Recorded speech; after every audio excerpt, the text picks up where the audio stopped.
Ladies and gentlemen, it's a busy afternoon here at the Governor House, Sindh, but we're very happy to be gathered here. What a perfect, befitting venue for the Executive Doodles to be formally launched. We'll shortly be joined by the Honorable Governor, and as we proceed, there's a lot of sharing, there's a lot of recalling what we have gone through in the last 20 years. I think what I love about this book, and I've had a glimpse through it, how it puts together all the cover stories and some of the editorial notes that have been published in the last 20 years. Synergizer, that began as a thought, as a vision, to actually add to the publication ecosystem of Pakistan, what have been the greatest learnings? I think one of the worrisome things about human life is that we tend to believe that nothing is really moving. We seem to be stagnating or rather regressing. But if you look at the cover stories of Synergizer magazine, it can give you a very palpable taste of how we have shifted economically, culturally, sociologically, and even politically. I'm reminded of, just to give you a different example, nothing to do with Synergizer. Very recently, when covering the top stories for my morning show, we came across the directive, a notification issued by a dean of a college in Lahore, very recently, just last week, actually dictating a dress code for their students. So they wanted the male students not to be wearing t-shirts, not to be wearing denim jeans wear, and at the same time, the women students, the girl students were, they were told strictly that they must wear a dupatta. And pun intended, another friend of mine who seems to be a history buff took out this excerpt from a Pakistani English newspaper that dated back to 1966. And it was requesting the lady clients of a salon to not wear miniskirts because it feels that it's objectionable because the salons are, again, serving to both the genders.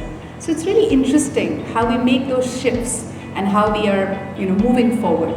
The Synergizer, as a lot of you know, are focused on the Pakistani business, the Pakistani consumers, the Pakistani marketing and advertising trends, and this was the vision of Ahmed Kapadia.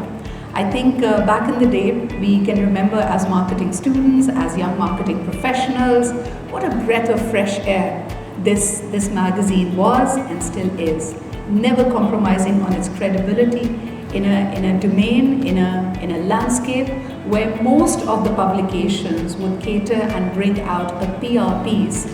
They stand by the fact that they'd like to bring you neutral analysis and something that would add value to the reader base. So ladies and gentlemen, it brings us great pleasure that we are now celebrating 20 years of the Synergizer magazine. It will be a great trip down the memory lane once you pick up this coffee table book. And at the same time, we'd like to begin with having somebody who's a stalwart, somebody who we've all looked up to when it comes to advertising in Pakistan. Some brilliant campaigns, some amazing copyright, some wonderful advertising was created when he was actively doing just that. But since then, he writes about the Pakistan political arena, that talks about Pakistaniyat. So the same principles of advertising and branding as they apply to perhaps a product, let's see through that scope what we as a society and us as a nation look like. And those have been some of my favorite books. But his relevance to this event, as we celebrate 20 years of Synergizer and the wonderful work that Ahmed Saab has been doing, he happens to be one of the gem identifiers because he was perhaps one of his early days bosses. So was he always like this? Did he become more cynical? How did he have these synergizing capabilities? Let's hear it from the boss himself. Ladies and gentlemen, please join me in welcoming the wonderful, the articulate, the amazing Mr. Javed Jabbar.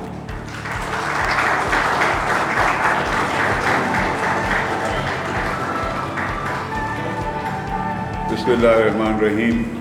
Thank you very much, Sidra, for a very warm and generous introduction.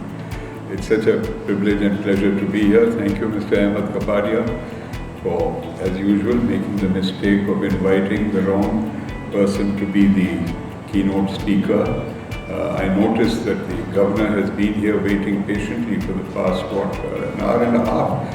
And you shouldn't make His Excellency wait so long because the time of all these people is so invaluable. But 20 years have gone by, a wink is not the right term to use here. I see also the family of Mr. Ahmed Kapadia, mashallah. They deserve to be acknowledged and saluted for putting up with this very mischievous, difficult young man who I was privileged to get to know before the two of you came down to earth. But what a fine assembly you have. MashaAllah, the banking ombudsman of Pakistan is here to keep an eye on all of us, and especially those like us who want to borrow money but can never get enough from any bank. Banks are never willing to lend to dubious characters like myself. But there's also Mr. S.M. Shahed, son-in-law Nayyar. There is Mr. Anwar Masood, mashallah, sitting so unobtrusively, and what a pleasure, and Ashraf Kapadia, several other distinguished faces. So, Bahut Mubarak ho Ahmed, mashallah, on the publication of this book, on the completion of 20 years. It's a very light book, it's of feather light, and I don't see copies in the hands of anyone. They will be given copies only when they leave. They should have been given copies with the invitation card so that you could have rifled through it. It's a very substantive production, mashallah. The content itself, as Sidra has said, makes it very fulsome. But it's also very aesthetic. The cover is dramatically black, as you can see. But the contents is so colorful, which is a hallmark of Synergy, the magazine. As you well know, it is marked by very aggressive graphics, which sometimes threaten to displace the importance of the content. But all in all, Executive Doodles. I remember in about 1985-86, when his dear father, the one and only Mr. Latif Kapadia, a dear friend of S.M. Shahed, Sayyid Javed Jabbar, who is not here today. How come the chairman of the Pakistan Advertising Association has not been invited by Mr. Ahmed Kapadia? Thank you very much, Mr. Kapadia, for excluding him from here. But he was also a great friend. Your father's picture adorns the part of his house. 85-86, Mr. Latif Kapadia said, would you like to meet my son, Ahmed Kapadia, and see if he has any potential talent in this field? And lo and behold, a very shy, self-effacing man, a very good-looking young man, very quiet. Is he still as quiet as he was then? No. She says no, mashallah. So that has grown. But one said, we'll take the chance, why not? Because after all, Latif has said it. And I never regretted it. Because first of all, he fitted the bill. He was and is so good looking that we immediately cast him as an advertising model. I wish we had that ad here. He was the model for Cordoba by Lawrence Poe. And what a fine gentleman he made, immaculately tailored suit, misleading innocent people into buying Cordoba. We needed a person like him to do that, but the product was good, and I'm sure he didn't regret it. But even though by then I had entered the most noble profession of it all, politics, as you know, where only angels go, and I was dividing my time between politics and advertising in the Senate, but one was watchful enough to realize that Ahmed was making very slow but very steady progress, and I should say very slow, because in about 3 years he had learned the ropes and he had acquired enough self-confidence, self-assurance to be assigned very sensitive responsibilities. He even traveled with me into Tharparkar as part of my voluntary work and contributed his sincerity and efforts. And then lo and behold, soon after that he takes off and there's been no looking back. What I find very endearing about his writing is, on the one hand, he's writing about professional issues, about what is happening to advertising over the past 20 years, whatever happened, the professional changes, whether they be in processes, procedures, relationships between advertisers and media, between agencies and media, and then the changes taking place in the overall communication sector, the tremendous radical changes, where the historical role of advertising agencies as an epicenter both of creativity, design and placement in media has changed over the last 15 years, in particular, as you know, with the emergence of media buying houses.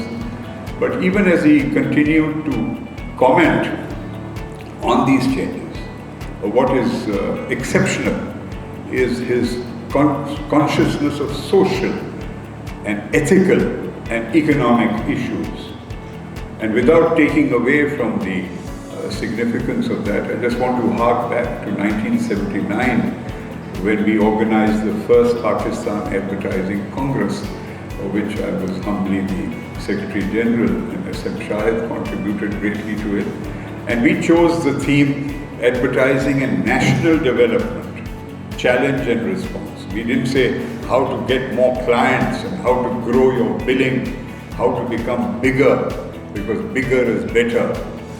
We wanted to focus on the relationship between advertising and what reality our society lives in.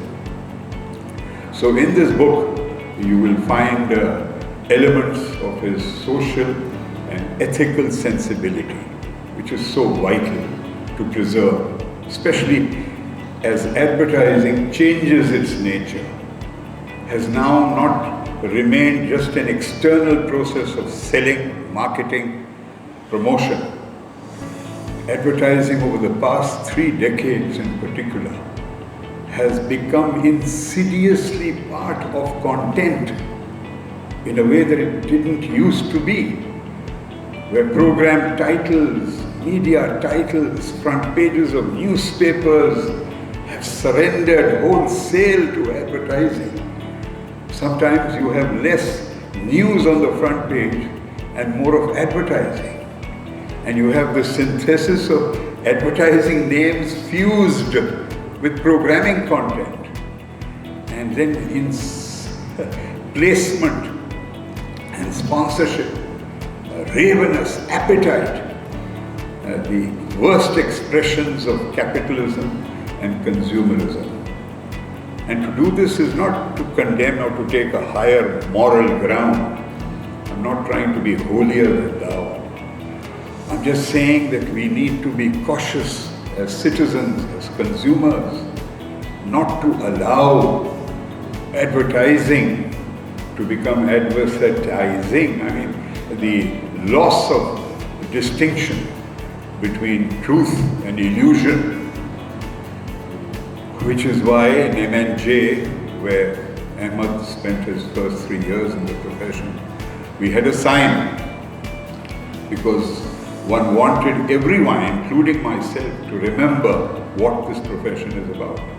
While it is an extraordinary profession, demanding compression, brevity, the test of repetition, memorability, recall, persuasiveness, there's also another facet to advertising, which is what Edgar Schwab said memorably.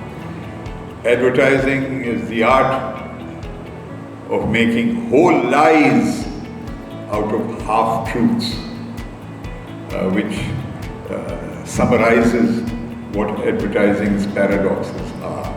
So one should retain that sense of the danger of taking commercialism and consumerism beyond certain limits. But who are we to prescribe? We are being driven on a roller coaster, and we are part of an irresistible sweep of economic and technological change. And yet each individual counts. Whatever you do in our respective lives does make a difference. And that's what this book, I think, reflects. The willingness of one individual to set his imprint on his companies, grow them successfully with such diversity, attract talent, and continue maintaining his sensibility and sensitivity. So congratulations to you, Ahmed, and may you go on for the next 20 years to new and better heights. And I hope your beard doesn't keep growing the way it has grown since I last saw you, because the beard can go inside also, but that's your right to do what you wish with your body. But may you always enjoy good health and have this family look after you always.